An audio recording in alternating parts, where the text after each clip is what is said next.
We need to get real about something. Shopping is not fun, especially clothes shopping. I hate going into a dressing room with 1,000,001 things hanging over my arm to try on. It's hot, it's sweaty, it's so annoying having to get in and out of all of these different items just to try them on.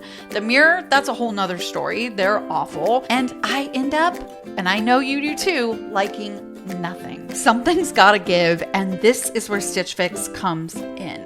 Stitch Fix makes clothes shopping so much easier. You get a personal stylist that sends you pieces that match your size, style, and everything's in your budget. No guesswork, no stress. Here's how it works. You take a quick style quiz, you share your size, your style and budget, and you get matched with a real human stylist who catches your vibe. It's no risk, all style. Get a personalized Fix box straight to your door and try it all on in the comfort of your home. Shipping and returns are always free, and there's no subscription required. Plus, get a free try-on for your first fix. Get started today at stitchfix.com/podcast to get $20 off your first order, and they'll waive your styling fee. That's stitchfix.com/podcast. Tron Ares has arrived. I would like you to meet Ares, the ultimate AI soldier. He is biblically strong and supremely intelligent. You think you're in control of this? You're not. On October 10th, What are you? My world is coming to destroy yours, but I can help you. the war for our world begins in IMAX. Tron Ares, rated PG-13, may be inappropriate for children under 13. Only in theaters October 10th. Get tickets now. Are you fascinated by true crime stories? Then join me on the Casual Criminalist podcast, where we dive deep into some of the most intriguing criminal cases of our time. From the Oakland County child killer to the bizarre case of Paul Warner Powell, the man who sent himself to the electric chair. We're going to take you on a journey through the criminal mind and explore the toughest cases. Twice each week, we bring you a new story, such as the Lululemon murder and John Lennon Orr, the firefighter turned arsonist and murderer. If you're ready for a journey into the world of true crime, then subscribe now to the Casual Criminalist.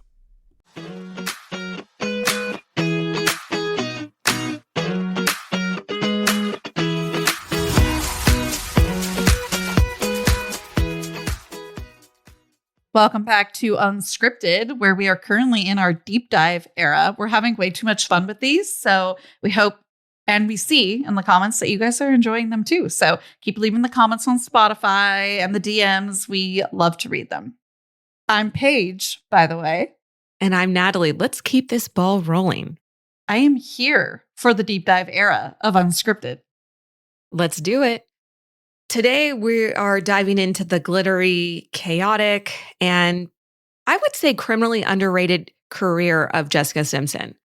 Criminally underrated. Criminally. Long before the billion-dollar brand of her name, Jessica Simpson, and her reality TV royalty status, she was just a teen with a powerhouse voice and a dream. She auditioned for the Mickey Mouse Club alongside Britney Spears, Christina Aguilera, Justin Timberlake, and spoiler, she didn't make it. But don't worry, this is a story about someone with a lot of resilience and perseverance. It's about bouncing back, belting some high notes, and carving out a lane of pop culture that the media really had no idea what to do with. The anecdote of Jessica auditioning for Mickey Mouse Club, trying to make it in with all of these people that are right around her same age, that have a lot of talent, just like she does, but her not making it in while Britney and Christina do, I think is the picture of this like invisible string that the three of them have really always had, especially what came to be in the late 90s and early 2000s. It always was Britney and Christina, also very talented, but so was Jessica. But somehow she kind of always ended up a little bit In third place, taking a back seat, definitely on the podium, right? We're on the podium. We are talented. People aren't necessarily arguing that, especially in her heyday.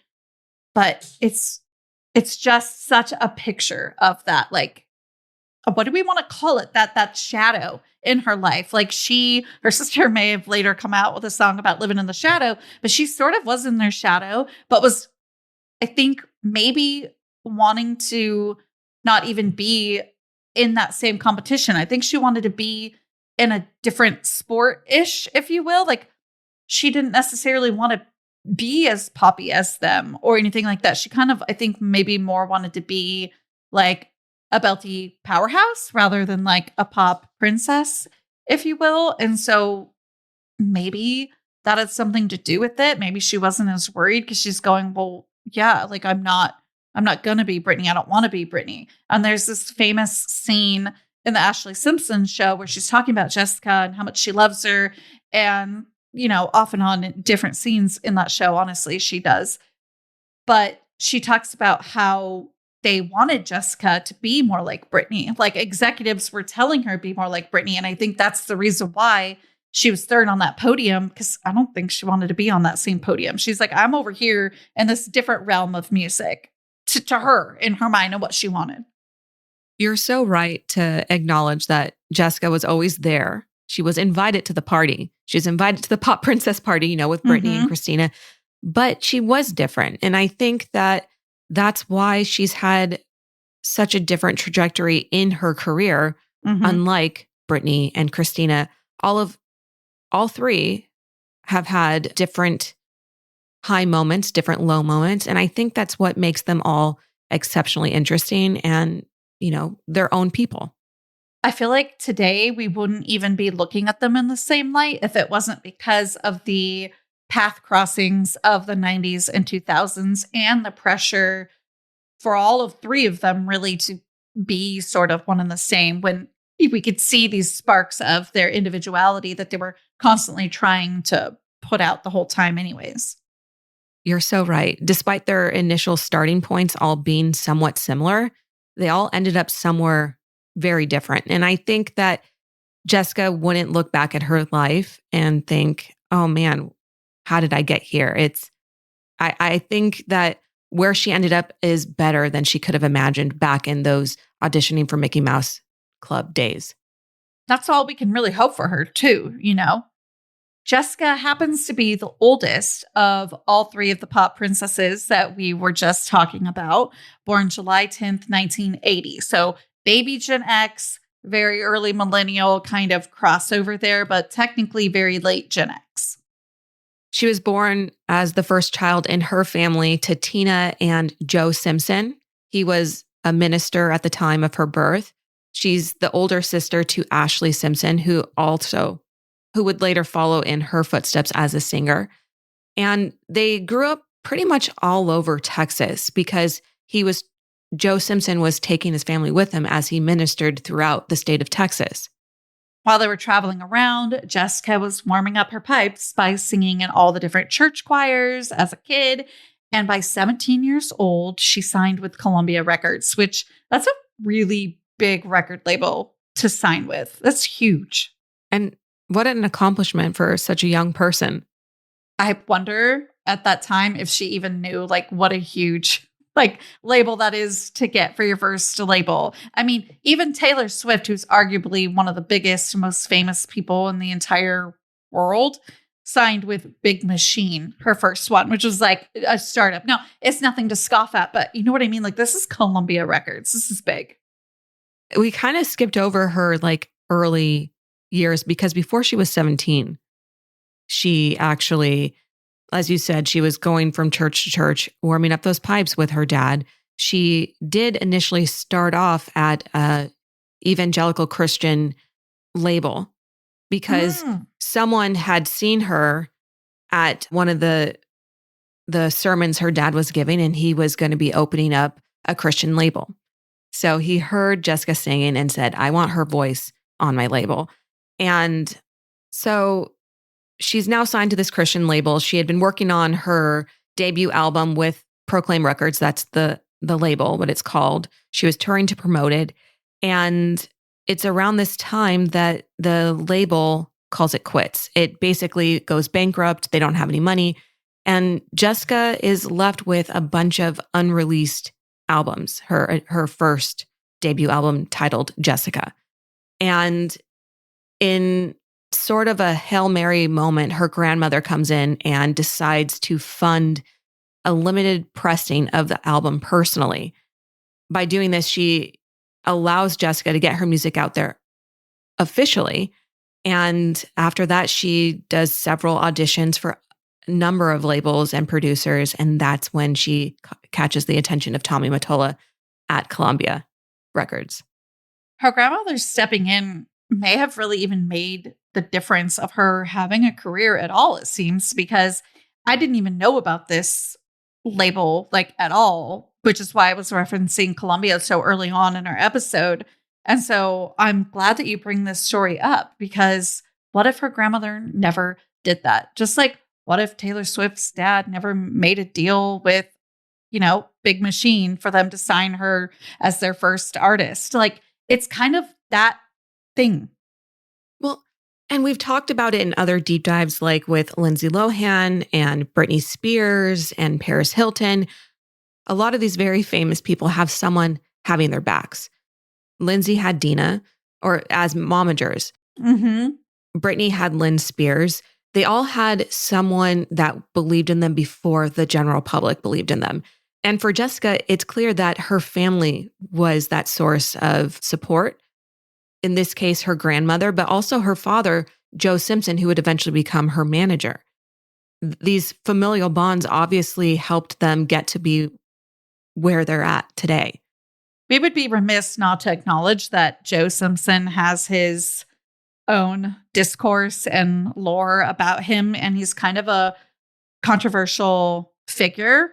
I'm not sure how into that or not we'll end up getting, but it's there. And he absolutely is a ruthless, staunch advocate for their careers, albeit probably, and this is part of the discourse, I bet. I'm no expert on Joe Simpson discourse, but I know it's there. Probably, again, as I was saying, though, probably to his benefit. But at the same time, you kind of have to think there could be situations where parents are pressuring the kid to do this and they don't really want to, and then they're making all this money off of it. Or it could be, hey, my child has always wanted this, and so I'm helping and I'm supporting that. That is aside. But when it gets to the point where you can't hold a normal 9 to 5 because your kid's traveling all the time, they need to be here, they need to be there, and they're making more money than you were, like, of course you're going to benefit from the career. You're going to need to take a cut. Is that weird for me to say? I don't know. I feel like I don't want to be on the wrong side of history with it, but I guess what I'm saying is I get it to a point. You wouldn't be the first person to acknowledge his involvement in her career and her sister's career. She actually acknowledges it in her memoir titled Open Book. I think I read it at the same time that I read Britney Spears's and Paris Hilton's. I was on a memoir kick. And I also read Selma Blair's, which I hope we do a deep dive on her. That's neither here nor there. But what I was saying is she also understands that it got complicated with her dad as her dadager. So we'll eventually touch on some moments that pop up throughout her career and personal life that he really has his hands in deep and no one's very happy about. I think there's also the thing of seeing something from the outside when it's not your parent or your partner versus when it's your parent or partner that you have established trust in a relationship with, when you're more willing to accept certain involvements or not. Does that make sense? Where when you're watching it, like, of course, I'm not going to let Joe Simpson benefit off my career. But right, when it's your parents and you have this trust and this relationship and this history with them that created all of this, then right, you're going to be more apt to allow certain things, or obviously, depending on the history, disallow and try to break from it. Does that part make sense? It's different when you're watching it and you don't know the person personally of what you would accept or not from them. And it's hard to step into the other person's shoes. I get what you're saying. And I think it's also important to note that Joe wasn't the only family member benefiting from Jessica's career. We had her sister Ashley, who famously was a backup dancer for her during her first tour with 98 Degrees. And we also had her mom, Tina, who was acting as her stylist throughout her career. So it seems like every member of the Simpson family was benefiting from Jessica and where she was at in her search and journey towards superstardom. Again, I think that's just bound to happen when fame comes. If you are a very established very like close or tight-knit family, albeit toxic or not. Again, that aside, I just think it's more likely to happen. There's going to be different benefits that happen to everybody, but it's not going to be without some tough consequences as well. I think that goes with everything in life, right? You're going to have the good part of it and you're going to have the bad part of it. There really is no way around that. So I'm sure that they've experienced all of that. Like you said, there's moments that may pop into this deep dive. But at this point where we sort of timeline left off at is Grandma saved the day, and now we're with Columbia Records. Jessica began pretty much immediately working on her debut album, Sweet Kisses, in 1998. Her debut, which is probably one of the most commonly known songs, that I Want to Love You Forever, was released in September of 1999. So she worked on this album for a while, which isn't uncommon for a debut album. It takes a while to get your feel, and the record label at this time is going to have like a lot more say in what they think you should be putting out there. They're kind of like your boss in a way. They really, really are.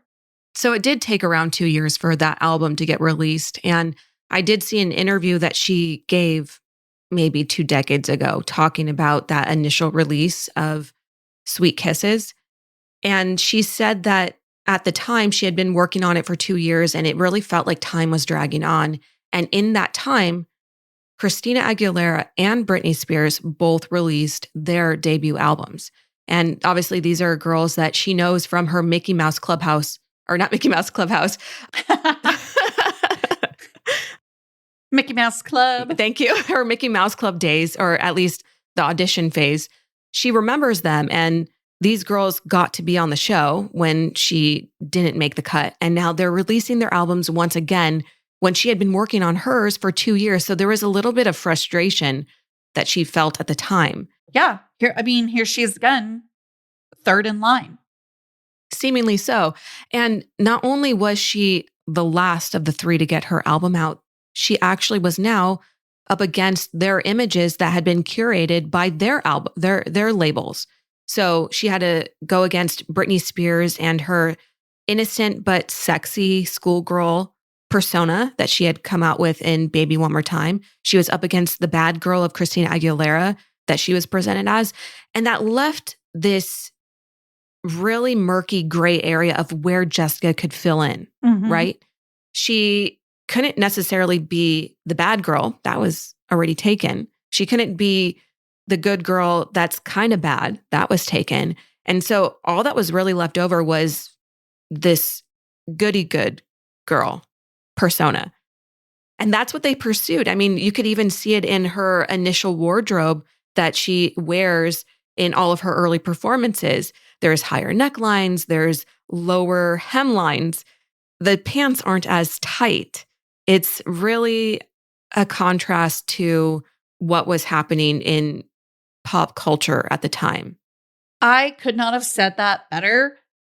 Nobody can see this, but I'm like over here, like snapping, like go off, because everything you said is so true. And you can see exactly what you're describing on the cover of Sweet Kisses. It's very shiny. It's very clean. Even the colors they use are very, what's the word I'm looking for? Natalie, you're going to know it. Intentional. It is, the background's a little dark, but there's still like some lighter whitish gray going through it. She almost looks wet in a way, but she's not.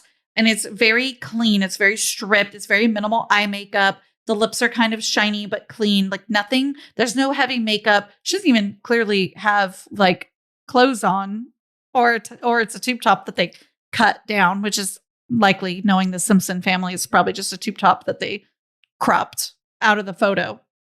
I'm so glad that you bring up the fact that she's what appears to be topless in the album cover, because although it doesn't look like she has any clothes on, it's very tastefully done. And I think if it had been for Christina or Britney, it would have been done intentionally sexy, whereas this one's just as if she stripped bare and this is what you're going to get as a person, laying their soul out for you to hear. But like, oop, I'm not going to give it to everybody because I'm cropped.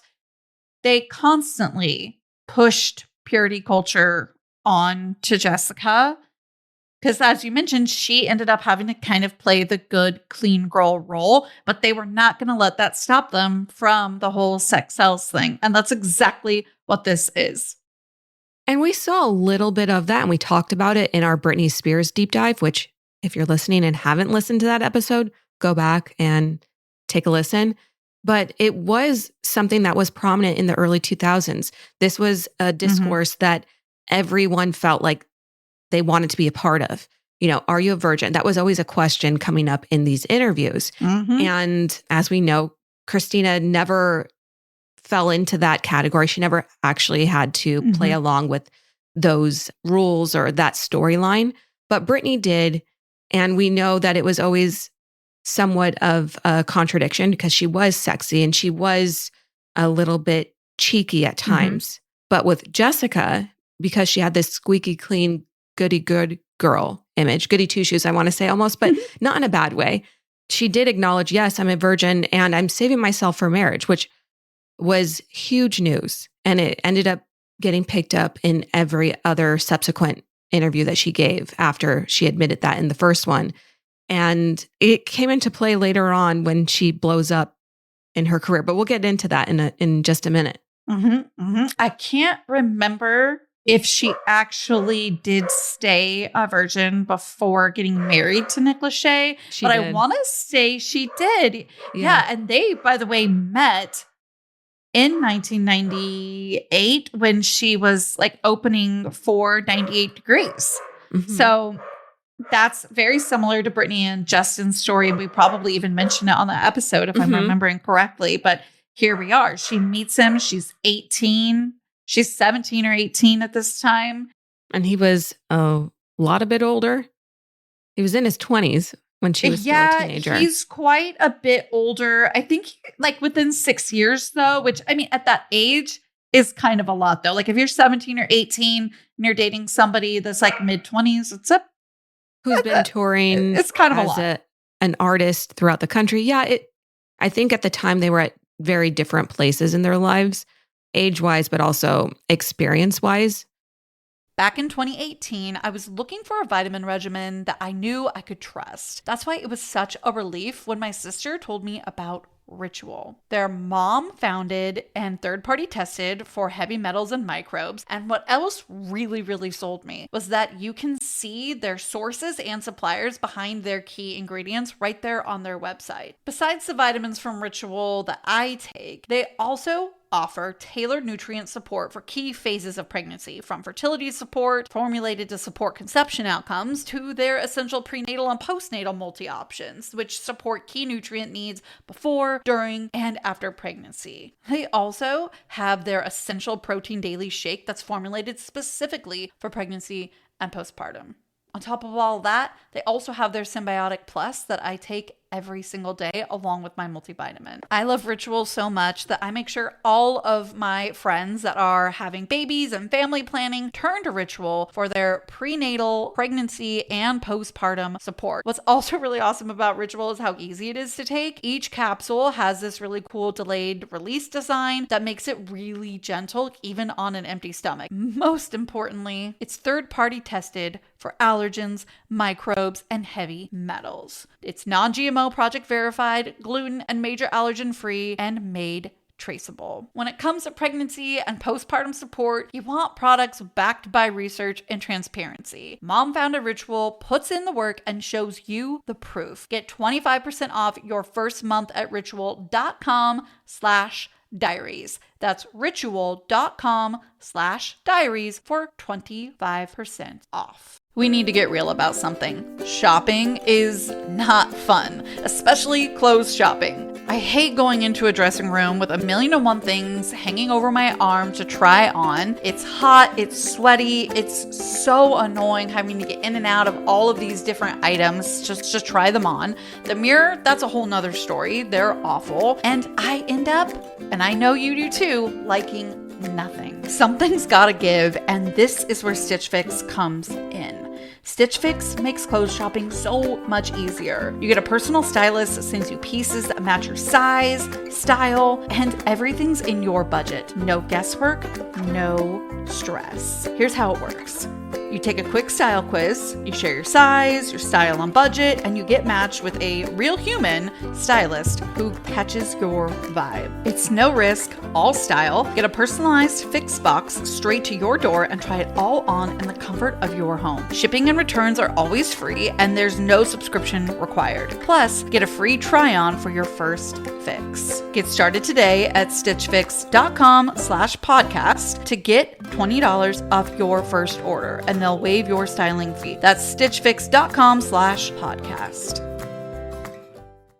I think we can all agree that feeling better in your body shouldn't be a full-time job. That's why Hers makes it easier to get started and stick with it. It's backed by expert-guided online care that puts your weight loss goals first. Hers is transforming women's healthcare by providing access to affordable weight loss treatment plans. They connect you with a medical provider who will work with you to determine the best treatment option for you. If you're prescribed, you can get medication as a part of a doctor-developed weight loss program, complete with ongoing care, check-ins, dosage and medication adjustments, and access to 24/7 online support at no additional cost. There aren't any hidden fees, and there are no membership fees. Weight loss by Hers is realistic, not restrictive. Hers provides access to affordable weight loss plans built around oral medication kits and GLP-1 injectable options. With oral medication kits starting at just $69 per month with a 10-month plan when paid up front. This isn't cookie-cutter care that forgets you in the waiting room. It's your health and goals put first, with real medical providers making sure that you get what you need to get results, all from the comfort of your couch. So if you've been struggling with your weight loss journey, it's time you find the best option that works for you through Hers. Whether you want to lose weight, grow thicker, fuller hair, or find relief for anxiety, Hers has you covered. Visit forhers.com/diaries to get a personalized, affordable plan that gets you. That's forhers.com/diaries. forhers.com/diaries. Weight loss by Hers is not available everywhere. Compounded products are not approved or reviewed for safety, effectiveness, or quality by the FDA. Prescription required. See website for full details, important safety information, and restrictions. Actual price depends on product and plan purchased. You don't technically need this car.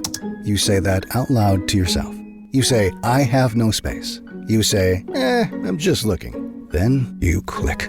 Then you zoom in on photo number 87 and whisper, oh no. Then you text a friend, the one who always enables you. You say to yourself, this is the last one, knowing it is not. You don't need this car. But maybe, just maybe, this car needs you. Bring a trailer. It's never just a car. This episode is brought to you by LifeLock. Between two-factor authentication, strong passwords, and a VPN, you try to be in control of how your info is protected. But many other places also have it, and they might not be as careful.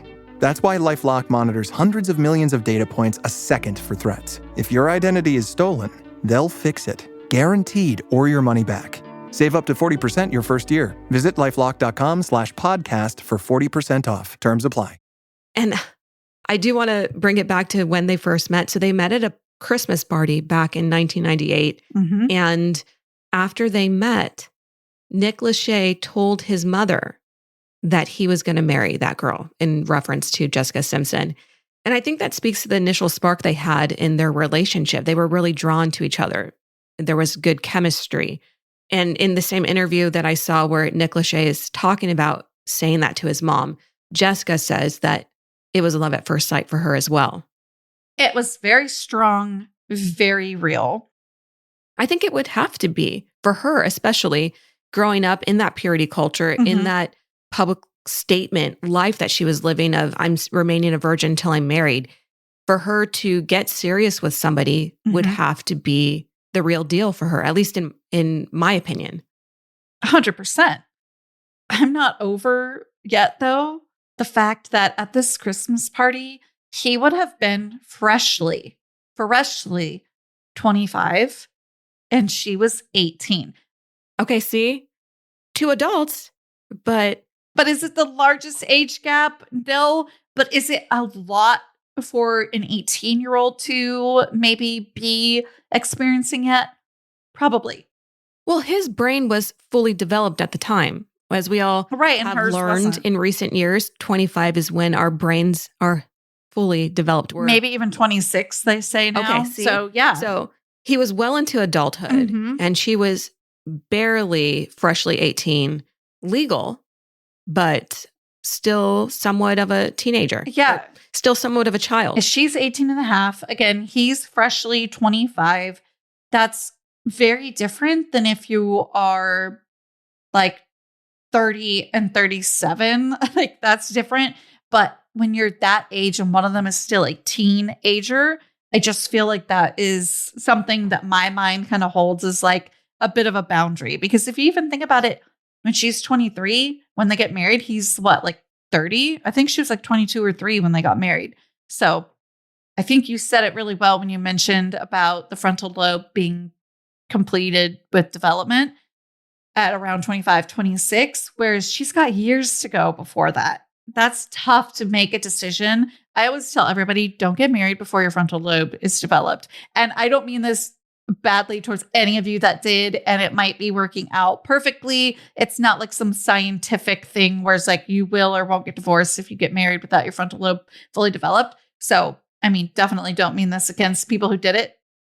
And I was going to say, if the number really is 26, when I got married, my brain was barely developed. So, yeah, same. I mean, it happens. It happens, but at least we were that age. Again, I'm not saying getting married young is horrible. I think that it's very fulfilling for a lot of people in life, but it's just one of those things where you go, okay, and we have an age gap on top of that. We're not growing our frontal lobes together, so, and I don't want this to come off as that, oh, this is why they end up getting divorced either. I mean, that's no secret at this point. Everybody knows that they're not married. So, right. They went on to marry other people, but at this time, so they're dating, they're touring together as she's the opening act, he's the main act with 98 Degrees.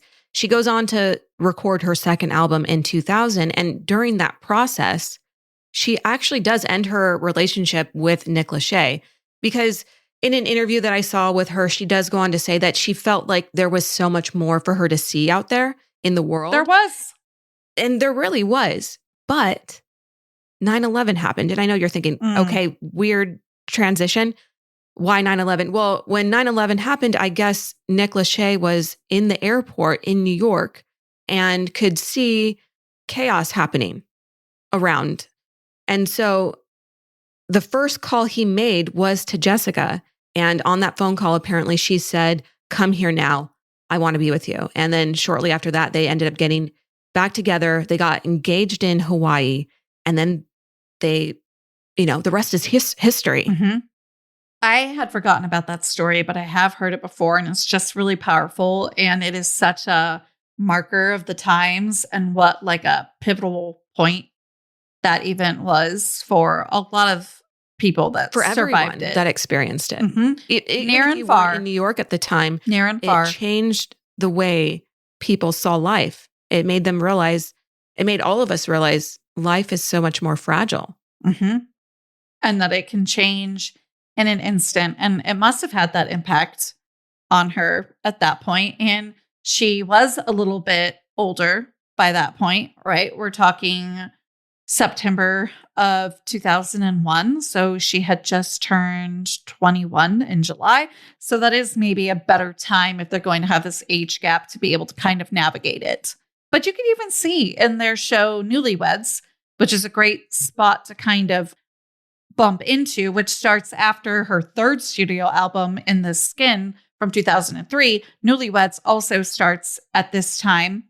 And you can see the differences in their age, a little bit of maturity, and just, oh, wow. He comes off as this kind of grump. A lot of this is TV editing. And she comes off as this big ditz that we know she's not really. That's probably a little bit in her, but it's the earlier mid 2000s where that was like a funny thing, right? You've got Paris Hilton, putting on her baby voice that we explore in that episode, the dumb blonde act, the infantilization of women, all of these things are happening. So I could see why editing went that way, but you could also kind of wonder a little bit when you're looking at this, like, how did they match? Like, but and maybe some people close to you might argue that, and I probably should rewatch it and kind of see. But I remember feeling that in Newlyweds, like, huh.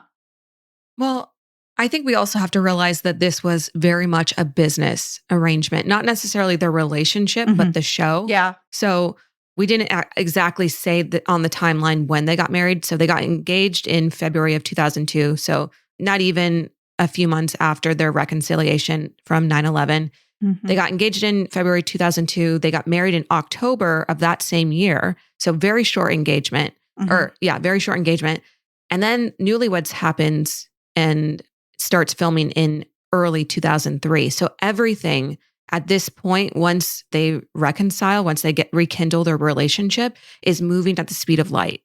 And none other than Papa Joe, Dadager Joe Simpson, sees this as a business opportunity, and he pitches his daughter's new marriage as a romantic sitcom. He says, basically, I think he references their show as an I Love Lucy reboot, where we saw Lucy as this quirky, funny, lovable character, and she's married to Desi Arnaz, who's very talented and a singer much like Nick Lachey is, but a little bit grumpy and someone who's going to call out Jessica or Lucy on any of their missteps.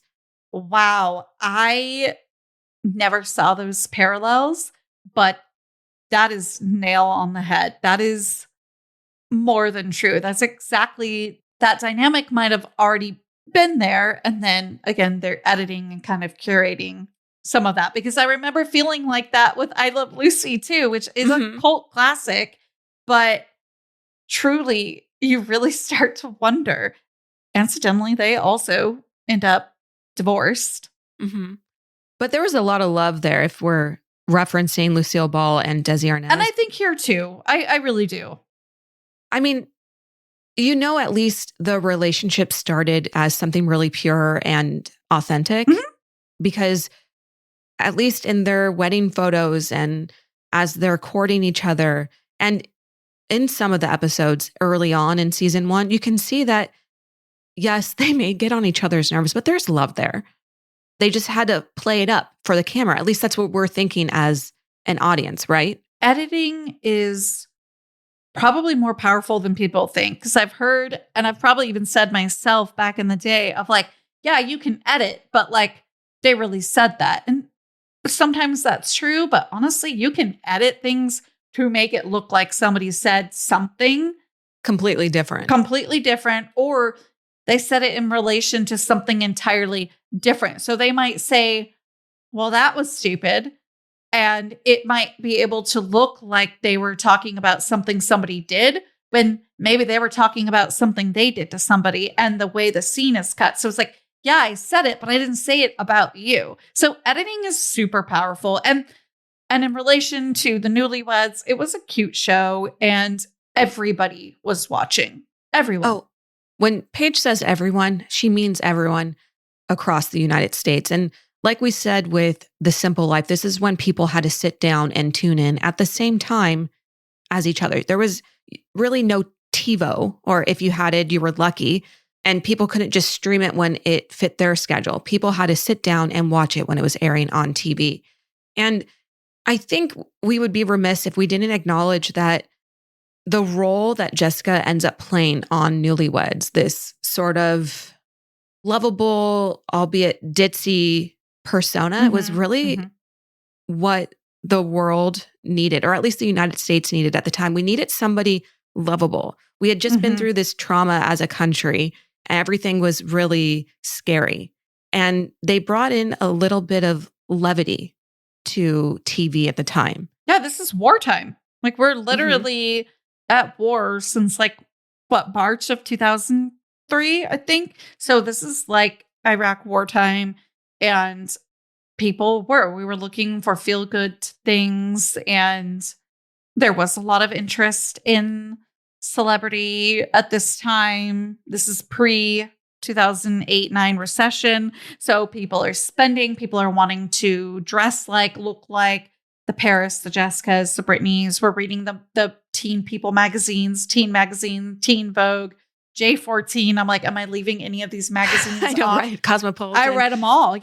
Cosmo Girl. That was, I ate that up. So this is that time. It was a way for people to tune in and turn their brains off because there was a lot going on in the world and they just needed some distraction. And I think too that this also, not only did it provide something for the public as entertainment, but it gave Jessica, it carved her out a place in the pop princess trio that she had been bronze medalist of for so many years, for a decade at this point, right? So it was always Christina, Britney, Jessica. And she couldn't compete with them because she just, either the timing wasn't right, her image wasn't right. And now finally she was able to carve out an image just for her. Amazing point. And I think what this show did for her was showcase something that she had that they didn't. By this time, Britney and Justin are not together. And they were probably way too big to even have a show like this, even though it would have been watched, but they didn't necessarily need it the way that, I'm going to say something weird, but stick with me, an aging boy band member was. He's over 30 now, you guys. Okay. So, or he's almost 30. He was 30 in November of 2003. So he's like 30-ish this time. I'm not saying he's old, but for a boy band, he's getting up there. So this helped their careers in a way that Britney and Christina didn't need at the time. But again, also showcased something that Jessica had that they didn't, which was this marriage. And it led into the purity culture of it all, in that this personal decision that she made with herself and her God, that to remain a virgin until marriage is a great choice for many people, but the world didn't need to know it, right? And so, but we all did. And so it played into that too, because it was surrounded by this first year of marriage. Everybody knows, ooh, did they do it? Like, it's and that was like weird. A question that they asked. And there's actually this really famous Howard Stern interview that he does with Nick Lachey. And he in Howard Stern style, asked Nick pointed questions very specifically. How was that first night together, that wedding night? And, Nick is like married to Jessica. Obviously he wants to respect her, but he's put, on the spot. And he does sort of fumble with the answer to the question and mentions rose petals on the bed and very sweet. But like Howard wouldn't let that go. And he wanted the details. He even asked if it was messy or something like that, which I thought was like too icky. But I want to go back to your point about how this showcased a side of Jessica that the other pop princesses didn't have. It also showcased her humor, which we never really got to see or experience or even know that it existed for Christina or Britney. They may be very funny people, but that wasn't presented to us. That was never their public facing personality. And for Jessica, she really leaned into it with this show. That's actually a really great point too. I'm thinking of one of the episodes when like her best friend from back home in Texas, Casey, she comes and they get LASIK and they're like walking around going into Red Robin with like those like glasses on. It is hilarious. And yeah, she's not necessarily goofy, but she's just funny. And it also reminds me of this episode of the Ashley Simpson show, which she did sort of take a step out of, but of course she's going to be part of the family. So there's this scene that she's in and it's in support of Ashley, and her boyfriend has broken up with her and he sent her some really nasty voicemails or text messages or whatever it was. He said some pretty like mean-ish things to her. And Jessica's just appalled, right? Because her mom and Jessica are supporting her there. And Jessica turns to her mom and she goes, some of these things that he said, I couldn't even think of them.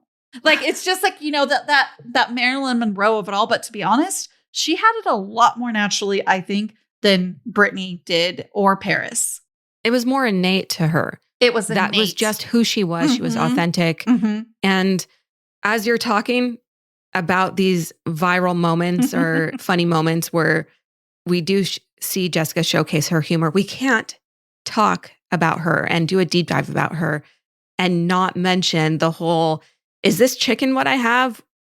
Or is this fish? The chicken of the sea moment where she's sitting on the couch with Nick Lachey. Mhm. They're both watching TV, eating tuna out of these white porcelain bowls or white ceramic bowls. And she turns to him and quite seriously asks him, what are we eating? And He's that like, exchange. babe, it's fish. Oh, he was It's so tuna. pissed too. He was pissed. And he was like, you can see he had like an office Jim Halpert moment where he looks toward the camera. He doesn't necessarily break the fourth wall, but he Mhm. looks to it almost as if he's embarrassed. Like, Jess, like, what are you asking? You've had this before. You know it's tuna. He says that to her, right? Like, you've Yes. eaten this before. She's like, I know, but is it chicken or is it tuna? Like, Yeah. wait a minute. I'm confused. Because, like, I don't know that she cared, but she's like, wait, yeah, why do they call it that? Chicken of the sea, meaning it's the chicken that comes from the sea. So it's not a land chicken. It's chicken. Like, But it really turned into a viral moment before we had meme culture and mhm. virality of social media. This was a moment everyone heard about. It was on all the magazines as you were checking out at the grocery store. You know, they were labeling her the dumb blonde, but she was laughing all the way to the bank because this skyrocketed her. I can't talk her into an other level of fame. It really did. And we would really be mistaken if we didn't say that while all this is going on, I mean, she's selling albums hand over foot, but they did decide in 2004 to re-release In the Skin, which had just not even like 6-7 months before that been released in August of 2003. So they did this re-release, but she also was part of the halftime show at the Super Bowl. So she had a lot going on as well outside of this show. So again, I think it just shows how it really did kind of not relaunch a career, but lack of better word, it really put this new momentum into her career. And I think it finally put her in her own lane away from Britney and Christina. And we're also entering mid 2000s, not late 90s or extremely early 2000s any longer. We're in 2003, 4, 5. So I think that has something to do with it too. But it really is this pivotal point in her career, this show, because as you mentioned, this is before meme culture, but she became a meme. We were walking around school joking about, is this chicken or fish? And I think it probably reached like probably magazine ads and stuff like that, I would guess, which are also like the original memes, right? Like Got Milk. And 2 decades later, we're not going to jump out of the timeline for too long, but 2 decades later, she's having commercials for Chicken of the Sea, that brand of tuna, with her daughter, Maxwell Drew, who's a teenager now, the daughter she had with her second husband. So she's still cashing in on that moment. But I think it didn't just help her career, it helped his, because we did see them as a duo for a while. After they started the show, we saw them as the Newlyweds. So they would have work engagements together. They had a variety special together on ABC called the Nick and Jessica Variety Hour. They, kind of in the same vein of Cher and Sunny, those variety specials that they used to do. But same with Cher and Sunny. One person of the couple always ends up overshadowing the other. And eventually Jessica was starting to book engagements on her own without Nick. And there's been a lot of speculation over the years that really was an ego busted. Like it really busted his ego because he was the more famous one, making most of the money when they got married. And now she was overshadowing him. You add a little ego in there and a competitive line of work. And yeah, that can cause some issues around this time too. And I don't want to not talk about it, but the dessert treats edible cosmetics line that she released is iconic. Yes. People still talk about it on TikTok. People are trying to like buy on super eBay, super obviously expired versions of these products because they loved them so much and they're so iconic. I don't know that they plan to use them, but maybe, just to kind of like have as like a piece of nostalgia, which is so funny. I can't honestly say that I partook in the dessert line back in the day, but I do remember it. I remember it being cool to have. Like, it's just not something I ever ended up like buying, but. Well, they promoted it in a lot of the commercials where they would put the foam or whatever, like the hair foam, hairspray, whatever, on their hands and lick it. Yeah, it was fully edible. Which now, like, we could never do that now. That was really like biohazard stuff. Like, there was no healthy ingredient in that product whatsoever. No, it was not a nutrient dense or really a form of food, but I think it was just edible in that it was safe. Wouldn't it kill you? Yeah, like it's not going to kill you. It's not toxic to the point of that you can't ingest it. I guess I don't have better words to use there, which I do believe. I mean, obviously, I don't think it's good to eat a whole bottle of that, but it was just a cheeky way of smelling good that somebody could lick you or people could be licking it off each other. It was meant for like a lick. It was not meant to be consumed entirely out of the bottle. And I think most people get that. But I mean, listen, there's people out there that just never cease to amaze. You know who wasn't licking it off, Jessica, for very long was Nick, though. I don't mean to be cheeky, but I couldn't help myself because unfortunately they did make their divorce final in 2006. Right. There was a lot leading up to this split that really shocked everyone. We do know that Jessica is the one who filed for divorce. She's the one that initiated it, getting the papers sent to Nick.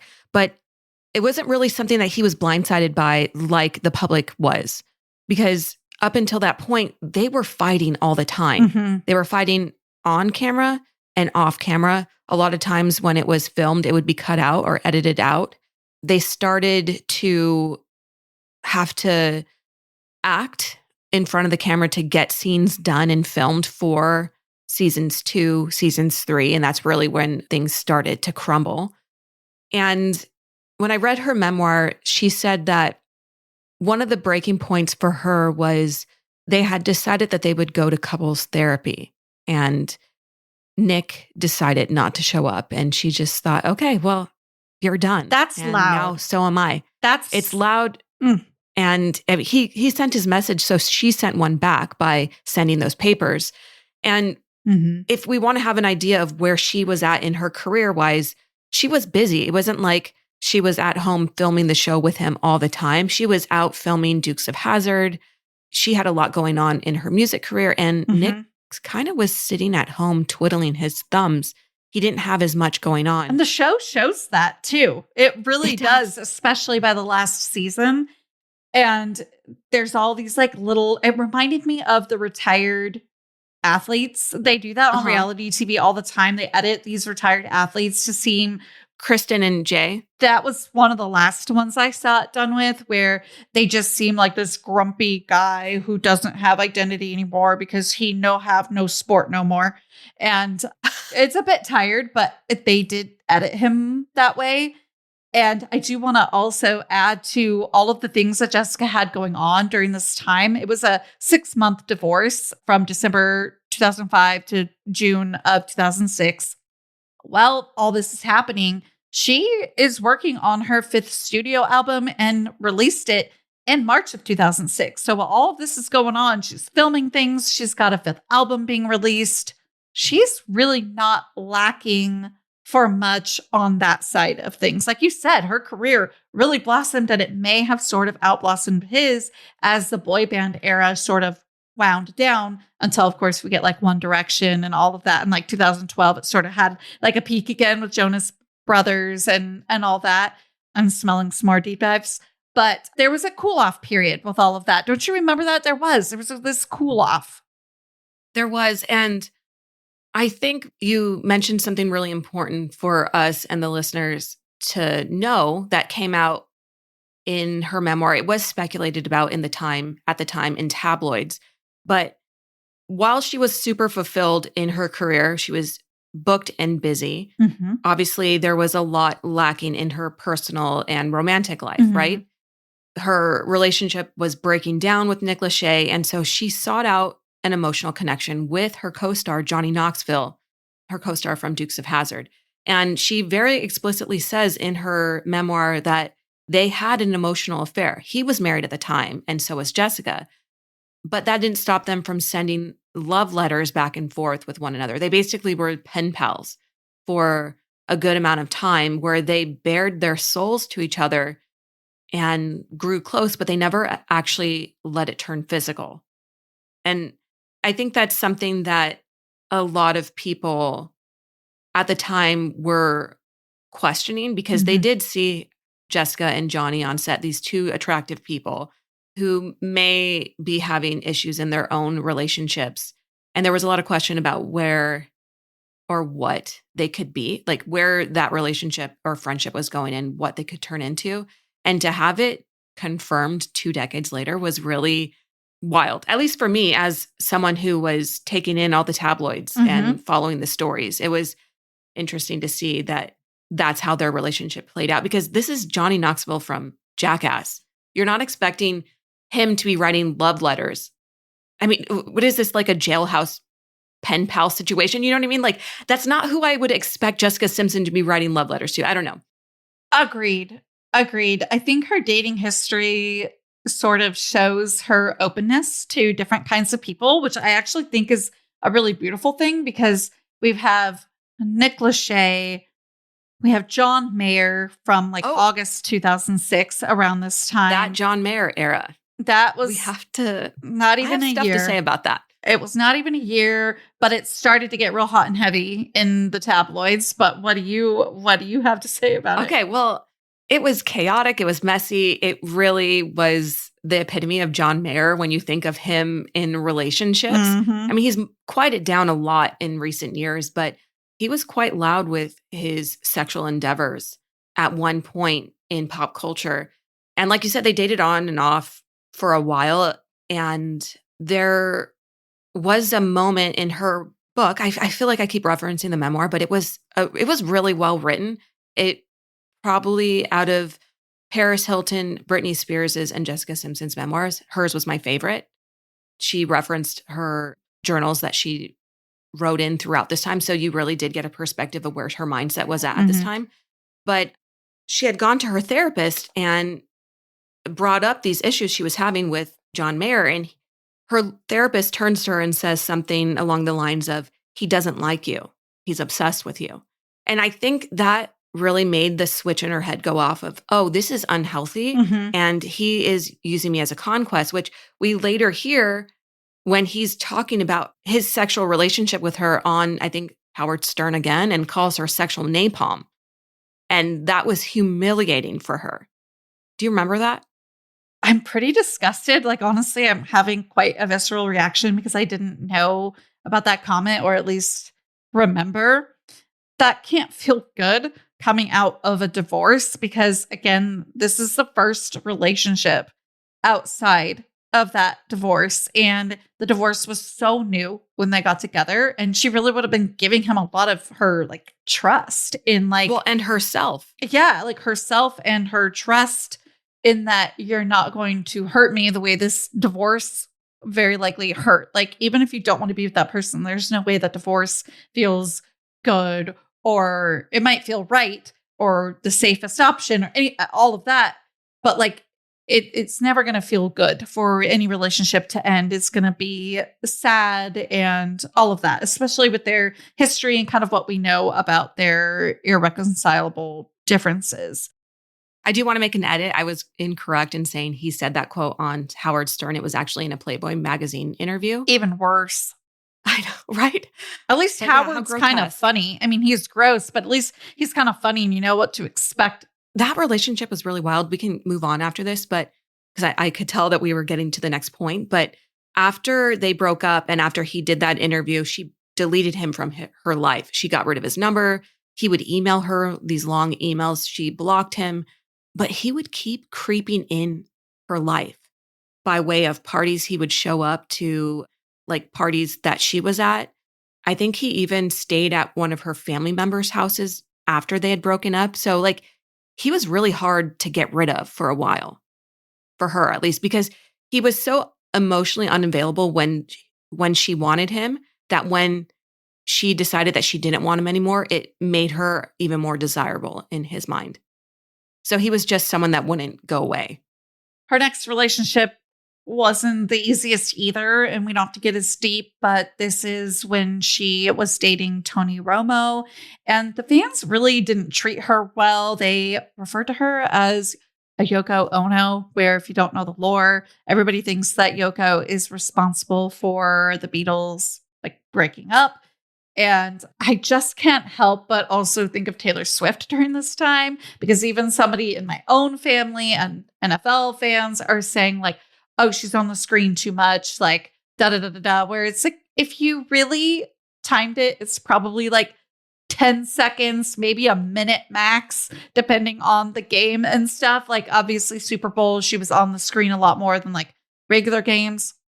And they just can't let a woman have something. You know what I mean? Like, no. Ugh. No, I know exactly what you mean, because when she would get shown on screen during football games, it's the same thing. We're back to Jessica Simpson.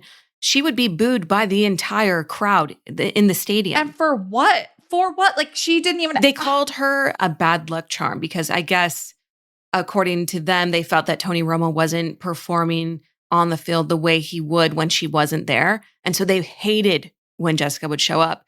And that relationship was interesting because like it even comes up in her life now. I just saw a TikTok recently, like 2 days ago, where she's on stage singing for the first time in years. And she mentions that Tony Romo called her mom, Tina, and said, "Hey, Tina, I'm trying to sell the boat Jessica got me for my birthday when we were together." I mean, that shows how involved they were. She bought him a freaking boat, right? And Jessica and her mom, Tina, are like, "Cool, what do you need?" And it turns out that Jessica's name was still on the title. And so he had to get her to sign off so he could sell it. And she said this entire story on stage recently, like a week ago. You know, if I go back to the football of it all, I really just can't handle when women are blamed for men's deficiencies like that. She is not to blame at all for his performance on the football field.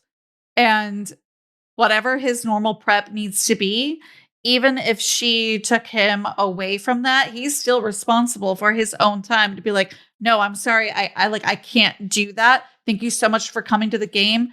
When I have a game the day before, I need to do XYZ, XYZ, XYZ. Even if she complains, all of the things, he's still responsible for doing what he's supposed to do and performing. And we can't all be perfect anyways. So that makes me physically ill. Well, you know that fans wouldn't blame Tony Romo if Jessica went on stage at the time that they were dating and bombed. Right. Or like her voice was hoarse because they were out the night before or something. Right. She is responsible for her own performance as an artist, and he's responsible for his own performance as an athlete. And it's unfortunate that his fans couldn't see that. I think it also shows, like we talked about the misogyny of the early 2000s. We see this a lot with how she was treated by his fans, but also in the discourse surrounding her weight throughout the years. That photo. Like, can we talk about that picture? We need that picture. It is of Jessica in jeans and a black tank top with a leopard print belt. It's actually super cute outfit and a super cute picture. And all of us, and I mean all of us, looked at that picture and went, "Oof, she's gained a lot of weight. Whoa." Today, she's barely even mid-size. She's probably maybe a size 8 in that picture, if even. She might be a 6. She's not fat at all, is what I'm trying to say. And it's just sad where weight and body image and the projection of it all was at this time. When we say that the early to honestly probably all the way even to like 2013-ish at least, the idea that you needed to be so crazy thin was there. We still have it today, but it's all about like being fit. Like everybody needs to be a bodybuilder. Yeah. Whatever that means. But I say today, the toxic body image is like be fit, be healthy, eat 10,000 grams of protein a day with zero fiber, even though fiber is like the most important nutrient that you can practically get that none of us get a lot of. And I just feel like it's not that we don't have it today, it just looks different because like Natalie was saying, is that there are plenty of ways to turn that into the idea and discourse of being healthy as opposed to being skinny. So even the toxicity surrounding it is still very different. So absolutely. So in this picture, she looks completely normal. Like it's really wild. And what's crazy is like everybody that's hearing this right now, most of them probably know this picture because it was that infamous, or it is that infamous. It was blown out of proportion. And ridiculous. I think with 2025 eyes, we can all look at it and realize how cruel the public, and that includes the media, that includes the fans, that includes just the people who saw the image and decided to comment on it at the time in a negative way, how cruel everyone was to her. And that cruelty didn't end. When she eventually started a relationship with Eric Johnson, who ended up becoming her second husband, they got engaged, but put off the wedding when she got pregnant with their first child together, a daughter. And during that pregnancy, she gained 40 pounds, which is a little bit more than maybe what is quote unquote recommended by OBs to gain. Look, I gained 39 pounds in my pregnancy. It's very normal, I would say. Sometimes it's unavoidable. Yeah. I had preeclampsia, and after I delivered and went to the hospital for postpartum preeclampsia, I walked out of the hospital 26 pounds lighter within a couple of days. Whoa. That's how bloated I was from water weight, and just so I had so much fluid retention. So we don't know what she had going on at the time that she was pregnant. Who knows? But people even wouldn't let that go. This woman is literally growing a human. It takes a lot out of you. And they wouldn't let her just enjoy the pregnancy. They tore her down at what should have been the happiest time of her life. She just really couldn't ever have anything, honestly. But that's why it's so exciting today to see that she is still working and has 2 new albums that have released recently that are like a pair. She did go on to have 2 more children. Yeah, they have 3 total. 2 girls and a boy. So it's girl, boy, girl. So we're super happy to see her living that out. I have still seen her go up and down in weight. There was another moment in time several years ago now when she did, I think it was a commercial or an interview, and she looked a little off, a little weird, a little aged, and very, very, very thin. People were starting to express concern. So it's like we go from this picture of, oh my gosh, you're like a size 8 and we're going to say that you're fat, to, oh, now you've lost all this weight, but you're still not good enough because you look old and you look skinny and you look sick. You know? Yeah, she can't win. She's too fat, too skinny, too dumb. People wouldn't let her just live. And it's so unfortunate that she's under such a microscope. Everyone is watching every little move she makes. Luckily, as many times as she didn't win throughout her life and career, she also had some really great wins. And we see that with the 2020 memoir open book that you've been referencing off and on as we talk today, that I own myself. I was gifted it, and I don't know why I never ended up reading it. And Read once it. You're going to love it. She's a great writer. I forgot that I had it. And I shouldn't have, because I love me some Jessica. And then, of course, again, we fast forward 5 years, which I'm sure there was tons going on for her in between. But we get these 2 new albums that are part 1 and 2, and they're really good.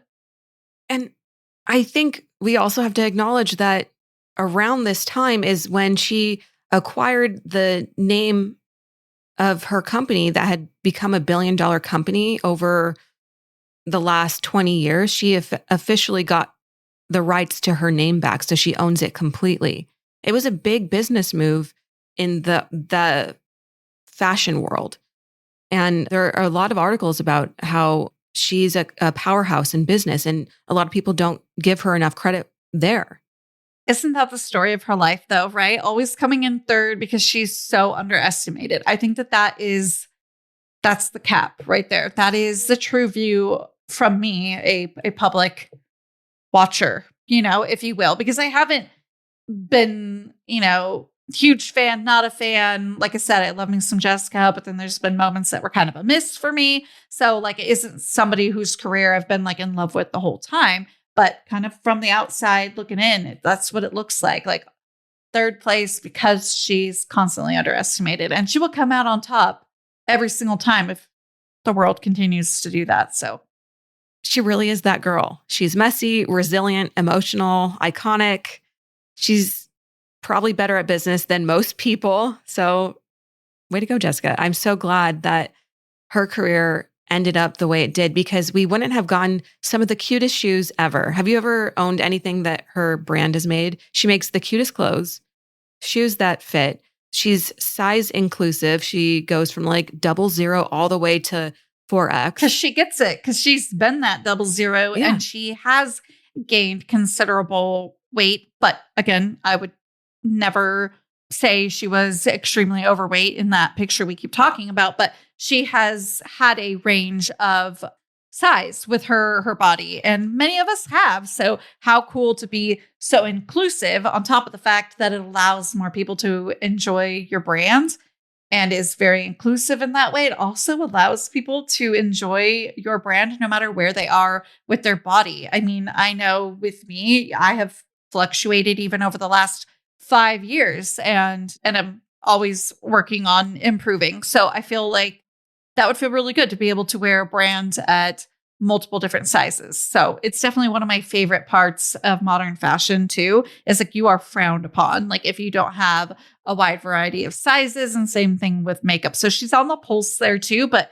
I can't help but think that it comes from a little bit of personal experience too. We love it. We love it. We'll be back next week with a deep dive on her sister, Ashley. We can't wait for you to listen. And just as a reminder, we have episodes on Mondays and Thursdays. Mondays are our unscripted episodes where we cover deep dives and pop culture, and Thursdays are our ethical true crime case coverages. Until then, bye. Back in 2018, I was looking for a vitamin regimen that I knew I could trust. That's why it was such a relief when my sister told me about Ritual. They're mom-founded and third-party tested for heavy metals and microbes. And what else really sold me was that you can see their sources and suppliers behind their key ingredients right there on their website. Besides the vitamins from Ritual that I take, they also offer tailored nutrient support for key phases of pregnancy, from fertility support formulated to support conception outcomes to their essential prenatal and postnatal multi-options, which support key nutrient needs before, during, and after pregnancy. They also have their essential protein daily shake that's formulated specifically for pregnancy and postpartum. On top of all that, they also have their Symbiotic Plus that I take every single day along with my multivitamin. I love Ritual so much that I make sure all of my friends that are having babies and family planning turn to Ritual for their prenatal, pregnancy, and postpartum support. What's also really awesome about Ritual is how easy it is to take. Each capsule has this really cool delayed release design that makes it really gentle even on an empty stomach. Most importantly, it's third-party tested for allergens, microbes, and heavy metals. It's non-GMO, project verified, gluten and major allergen free, and made traceable. When it comes to pregnancy and postpartum support, you want products backed by research and transparency. Mom Founded Ritual puts in the work and shows you the proof. Get 25% off your first month at ritual.com/diaries. That's ritual.com/diaries for 25% off. We need to get real about something. Shopping is not fun, especially clothes shopping. I hate going into a dressing room with 1,000,001 things hanging over my arm to try on. It's hot, it's sweaty, it's so annoying having to get in and out of all of these different items just to try them on. The mirror, that's a whole nother story. They're awful. And I end up, and I know you do too, liking nothing. Something's gotta give, and this is where Stitch Fix comes in. Stitch Fix makes clothes shopping so much easier. You get a personal stylist that sends you pieces that match your size, style, and everything's in your budget. No guesswork, no stress. Here's how it works.